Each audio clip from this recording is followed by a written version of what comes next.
Et vous me suivez? Vas-y. Donc, comme ça. Donc 15 minutes, 15 minutes. Première partie 15 minutes, deuxième partie 15 minutes. Bon, voilà. Suivez au tableau. Vous tous, suivez au tableau. Arrêtez, stoppez. Stop. Vous, stoppez. Arrêtez les écritures. Et toi, stop. Il ne coûte pas. Arrêtez. Suivez au tableau. Tout le monde suit au tableau. Suivez au tableau. Assois-toi correctement. Voilà. Assoyez-vous correctement. Suivez au tableau. Suivez. N'écris pas. Tu suis au tableau. N'écrivez pas. Je ne permets pas. Voilà. Donc voilà notre nouvelle leçon. Notre nouvelle leçon, c'est ce qu'on appelle la comparaison et la métaphore, la figure des styles. L'autre jour, je vous ai donné quelques exemples sur la métaphore et la comparaison. Donc, en résumé, la comparaison contient un mot comparatif ou un mot de comparaison. Le mot de comparaison. Alors que dans la métaphore, le mot comparatif n'existe pas. Il n'y a pas de mot de comparaison. Donc, voilà notre leçon d'aujourd'hui. Bon, je peux vous donner un exemple sur la comparaison quand je dis Fatma est très gentille comme Ahmed, par exemple. Vous voyez? Donc il y a un point de ressemblance entre Ahmed et Fatma. Ça veut dire qu'Ahmed et Fatma partagent la même qualité, ce qui est la gentillesse. Donc la comparaison ici est indiquée par le mot comme. Donc comme vous le savez, comme c'est une conjonction de comparaison. Donc conjonction de comparaison qui indique l'égalité, c'est-à-dire la ressemblance. La ressemblance. Pour la métaphore, quand je dis Sidi, le fort, par exemple, ou Sidi, le catcheur, ou Sidi, le lion, par exemple. Quand je dis Sidi, le lion est arrivé. Ici, il y a une métaphore. Mais le mot de comparaison est absent. Ça veut dire que nous avons deux sens. Il y a le sens propre et le sens figuré. Donc ce qui est mis en valeur ici, c'est le sens figuré, c'est-à-dire le sens qui est caché. Le sens qui est sous-entendu, comme on dit, mouchar ilayhi en arabe. Le sens figuré, ça veut dire, ou sous-entendu, mouchar ilayhi. Donc le lion, je ne m'adresse pas au jeu. Ce qui m'intéresse ici, ce n'est pas le lion, on ne met pas l'accent sur le lion, mais c'est la qualité du lion. Ça veut dire que pour dire que Ahmed le lion, pour dire Ahmed le courageux, par exemple, c'est la qualité du lion. Donc c'est ça la métaphore. Voilà, c'est juste une présentation de notre leçon. Voilà. Avant de commencer, j'aimerais vous dire en arabe que la comparaison en arabe veut dire tashbih. La métaphore en arabe veut dire al-mubalagha. Métaphore, c'est mubalagha. Comparaison, tashbih. Voyez? Donc, c'est juste notre point de départ. Voilà, maintenant nous avons, comme vous voyez ici, figure de style. C'est quoi une figure de style selon la définition? Figure de style. Figure en arabe, c'est-à-dire shakl. Shakl de style. Les figures de style ici, c'est la manière d'exprimer une idée. C'est la façon, tariqa muayyana, d'exprimer une idée. Donc, regardez, la comparaison et la métaphore. Définition. Une figure de style est une façon, c'est une façon, tariqa, imagée, c'est-à-dire figurée. Imagée, figurée, c'est-à-dire sous-entendu. Quand je dis figuré, ça veut dire sous-entendu. Yani mouchar ilayhi. Ça veut dire qu'il y a un sens caché. Sous-entendu, c'est un sens caché. Sous-entendu. Comme on dit en arabe, taqdiruhu kada. Donc, il n'est pas apparent, mais il est caché. Donc, quand je dis une façon imagée, veut dire une façon figurée ou sous-entendue. Sous-entendue, mouchar ilayhi. Et original d'exprimer une idée. Original d'exprimer une idée. Quand je dis Sidi est un lion, vous voyez? Donc le sens ici, l'idée ici est cachée. Le sens est caché. Pour dire, c'est le sens figuré. Pour dire Sidi est courageux. Sidi est courageux. C'est la qualité du lion, le courage. Le courage, shaja'a, c'est la qualité du lion. Donc c'est ça la figure de style. Donc cette figure de style, on peut mentionner deux. Nous avons deux figures de style. La comparaison et la métaphore. Deux figures de style. Donc les figures de style sont très nombreuses, mais aujourd'hui nous avons choisi les deux. La comparaison et la métaphore. Comparaison tashbih, métaphore, mubalagha. Ou surtain. Comment on dit en arabe surah balaghiya? Vous avez entendu ça, surah balaghiya? Ça veut dire surtain. Voilà. Donc, une figure de style est une façon imagée et originale d'exprimer une idée vikra.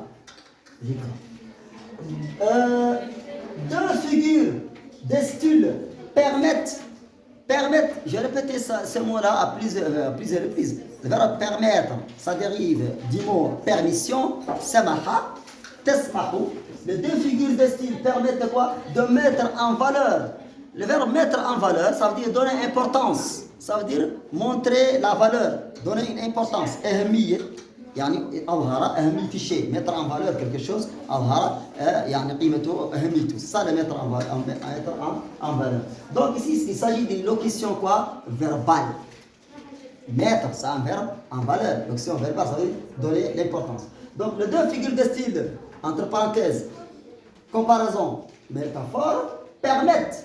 Le verbe permettre, c'est un verbe de troisième groupe. Samaha, tesmahu, permettent de quoi? De mettre en valeur un point commun entre deux éléments. Le point commun, c'est la qualité partagée. Donc, soit par la comparaison, va mettre en valeur le point commun entre deux éléments. Très bien, c'est excellent. La métaphore, ici, c'est la même chose. Il y a le point de ressemblance. C'est le mushtaraka, yani tashabuh. Donc, deux éléments, yani anasar. Deux éléments. Voilà. C'est quoi les figures de style dont on parle? La comparaison, c'est une figure de style, c'est une façon imagée. La métaphore, c'est une figure de style. Donc nous avons ici deux figures de style qui permettent de mettre en valeur les deux éléments. Voilà. Nous avons petit a, la comparaison. C'est quoi une comparaison? Ici, on va donner une définition de la comparaison. Comparaison, comparer, rapprocher. Comparaison, ça veut dire rapprochement. Rapprocher deux choses. C'est la balance. Quand on prend la balance, vous connaissez la balance. Mizan. Voilà, on va rapprocher 1 kilo de sucre. Si on peut mesurer le kilo, 1 kilo de sucre, je prends le kilogramme. 1 kilogramme, je mets une quantité de sucre. Et voilà, quand ça se rapproche, donc ici une comparaison. Donc les deux partagent la même qualité qui est le même poids. C'est ça, voilà. Très bien. Donc la comparaison rapprocher, ça veut dire arabe. La comparaison rapproche deux termes. Par quel moyen? Il y a un moyen. Le moyen ici, c'est le mot de comparaison. Le mot de comparaison. Donc, rapproche deux termes au moyen, min khilali, comment dire en arabe? Min khilali ou biwasitati. Au moyen, biwasitati, quoi? À l'aide d'un mot comparatif. Pour insister sur quoi? Sur les rapports de ressemblance qui les unissent. Ça veut dire rapport de ressemblance qui unissent les deux éléments. Rapport, ça veut dire le lien.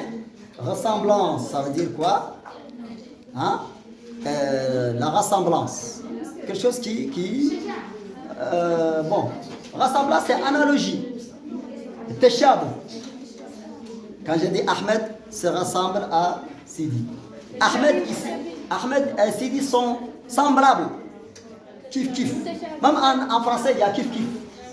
Kif kif en hassaniya et en français, il y a kif kif. Vous êtes kif kif, vous deux. Oui, ils sont kif kif. Ça veut dire se ressemblent. C'est ça ressemblance. C'est tchabi. Donc ressemblance, c'est égal à teshabou. Donc le synonyme de ressemblance, c'est être kif kif. Kif kif. Voilà. Donc, le point de ressemblance, c'est comme on dit en arabe. Le point de ressemblance, insister, ça veut dire mets l'accent, signaler, indiquer quoi? Les rapports de ressemblance, qui les unissent les deux. Ici, ça veut dire jama. Ici, c'est quoi? Le pronom personnel complément. Les unissent qui est le comparant et le comparé qui les initient. Qui initie le comparant dit comparé. Parce que les deux partagent la même qualité. Voilà, silence, suivez au tableau. Suivez, derrière. Hey, tu suis. Arrête. Qu'est-ce que vous écrivez? Arrêtez. Je ne le permets pas. Suivez au tableau. Maintenant, ici c'était une définition. Maintenant, on distingue le verbe distinguer. Qu'est-ce que ça veut dire distinguer? Distinguer. Hein? Distinguer. Quand j'ai dit ça c'est blanc et ça c'est rouge, ici j'ai distingué. Très bien. Barra. Approche. Voilà, c'est bon. Donc si tu es fatigué, tu peux passer ça à une autre. Donc on distingue le comparé, entre parenthèses. C'est quoi le comparé? La chose comparée. Mouchabba, comme on dit en arabe. Oui, c'est la chose comparée. Le comparant. La chose à laquelle on compare. Mouchabbabi. Voyez, le comparant. Mouchabbabi. Le mot de comparaison, ça veut dire l'outil de comparaison. Le mot de comparaison, c'est l'outil de comparaison. L'outil de comparaison comme, quand je dis comme, semblable, yani adat shabab. C'est ça le mot de comparaison. Adat shabab. Voyez. Donc, le mot de comparaison, entre parenthèses, c'est quoi ces mots de comparaison? Nous avons comme en arabe veut dire quoi? Midle. Comme, c'est un mot de comparaison, comparatif. Semblable à. Yushbihu. Yani mushabihu. Semblable à. Il y a un autre verbe. Ici, nous avons un adjectif, semblable. Et nous avons un autre verbe, ressembler. Il se ressemble à quelqu'un. Yani yushbihu. Hein? Donc, semblable à, ainsi que, midle, tel que, midle. Tout ça, ce sont des mots de comparaison. Donc, nous avons le comparé, le comparant, le mot de comparaison et le point commun. Le point commun, ça veut dire voilà, qui les unit. C'est un point qui unit les deux éléments. Le point commun, c'est le point de ressemblance. Comme on dit en arabe, voilà. Un point de ressemblance, c'est ça le point de ressemblance entre Sidi et Ahmed. Quand je dis Sidi est intelligent comme Ahmed, donc il y a un point de ressemblance qui unit Sidi et Ahmed, c'est l'intelligence. C'est Wajou Shabab, comme on dit. En arabe, on dit Wajou Shabab. Voilà. Donc point de ressemblance, entre parenthèses, ça signifie aussi analogie. Ressemblance, analogie. Ressemblance, analogie, ça veut dire teshabu. Mutashabah. Bon, entre parenthèses, quand il y a dans le Coran, il y a le mutashabah. Ça veut dire qu'il y a quelque chose qui n'est pas clair. Mutashabah. Hein? Donc, analogie. Donc, une analogie ou une idée de ressemblance a besoin d'une analyse, a besoin qu'on fasse attention pour bien distinguer le vrai du faux, par exemple. Voilà, entre deux choses, analogie, yani, la ressemblance entre deux choses. Et vous deux, derrière, vous, sortez. Toi, sortez. Vite. Toi et toi, sortez. Parlez donc. Allez-y, vite. Faites vite. Voilà. Donc voilà, Mouna, si tu es fatigué, tu peux passer ça. Viens, tu vas passer comme ça, il va se reposer un peu. Se récupérer.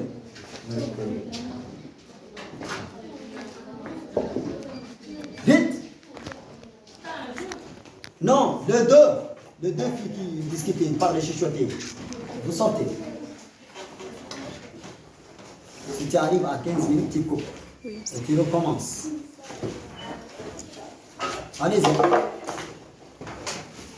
Bien. Donc, ici, nous avons, dans la comparaison, nous avons quoi? Le comparé, le comparant, le mot de comparaison, le point de ressemblance, ça veut dire le point commun. Les trois éléments. On peut même tracer un tableau dans lequel on peut mettre ces éléments.